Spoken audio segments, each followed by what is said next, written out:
پیارے بچوں، آج ہم پڑھیں گے اردو کی پہلی مناجات جس کو لکھا ہے آغا حشر کاشمیری نے۔ پہلی بات، ایک مرتبہ کسی بستی میں بہت دنوں تک بارش نہیں ہوئی۔ تمام لوگ پریشان ہو گئے۔ کسان فکر مند تھے کہ بارش نہ ہوئی تو کھیتوں میں فصل نہ ہوگی اور فاقوں کی نوبت آ جائے گی۔ ایک دن تمام لوگوں نے طے کیا کہ بستی کے باہر جا کر خدا سے دعا کی جائے۔ سب لوگ بستی سے باہر جانے لگے۔ اسی بھیڑ میں ایک بوڑھے نے دیکھا کہ ایک بچی ہاتھ میں چھتری لیے چل رہی ہے۔ بوڑھے نے پوچھا، بارش تو نہیں ہو رہی ہے، چھتری کیوں ساتھ لائی ہو؟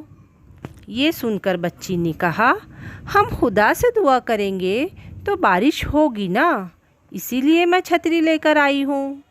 اس ننھی سی بچی کو پورا بھروسہ تھا کہ خدا ہماری دعا ضرور قبول کرے گا۔ انسان جب ہر طرف سے مایوس ہو جاتا ہے تو اپنے مالک کے سامنے ہاتھ پھیلانے کے سوا کوئی راستہ نہیں ہوتا۔ خدا ہماری دعا قبول کرے گا، اس یقین اور تڑپ کے ساتھ جب دعا مانگی جاتی ہے تو وہ ضرور قبول ہوتی ہے۔ مناجات ایسی نظم ہے جس میں حمد و ثنا کے بعد اللہ تعالیٰ سے دعا کی جاتی ہے۔ پیارے بچوں، مناجات یعنی ایسی نظم جس میں حمد و ثنا کے بعد اللہ تعالیٰ سے دعا کی جاتی ہے۔ پہچان، اردو کے مشہور ڈرامہ نگار آغا حشر کاشمیری 3 اپریل سن 1879 کو امرتسر میں پیدا ہوئے۔ ان کا اصل نام آغا محمد شاہ تھا۔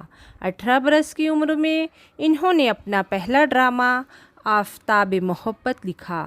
انہوں نے ممبئی کے چند تھیٹریکل کمپنیوں سے وابستہ ہونے کے بعد شیکسپیئر تھیٹریکل کمپنی قائم کی۔ آغا حشر کاشمیری نے کئی ڈرامے قلم بند کیے جن میں یہودی کی لڑکی، رستم و سہراب، ترکی حور اور خواب ہستی قابل ذکر ہے۔ آغا حشر کاشمیری شاعر بھی تھے۔ اپنے ڈراموں میں انہوں نے بہت سے گیت اور نظمیں بھی شامل کی ہیں۔ ساتھ آپ لوگ بھی دہرائیں گے اس مناجات کو۔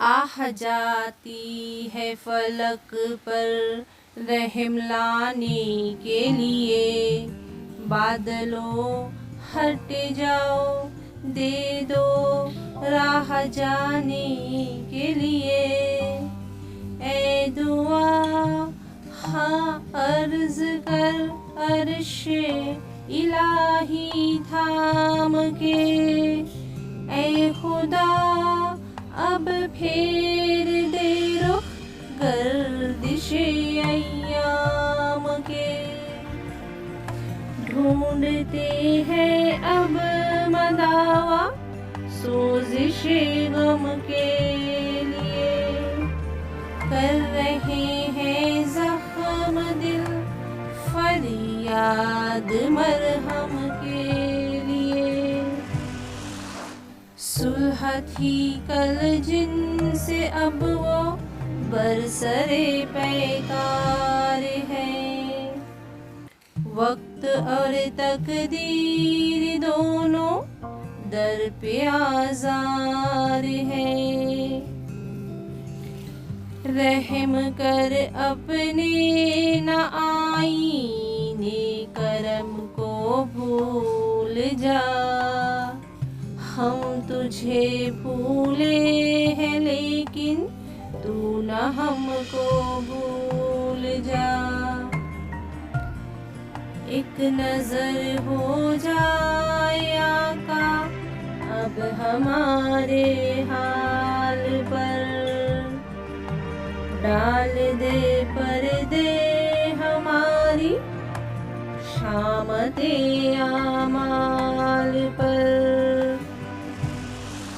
خلق کے راندے ہوئے دنیا کے ٹھکرائے ہوئے، آئے ہیں اب تیرے در پر ہاتھ پھیلائے ہوئے،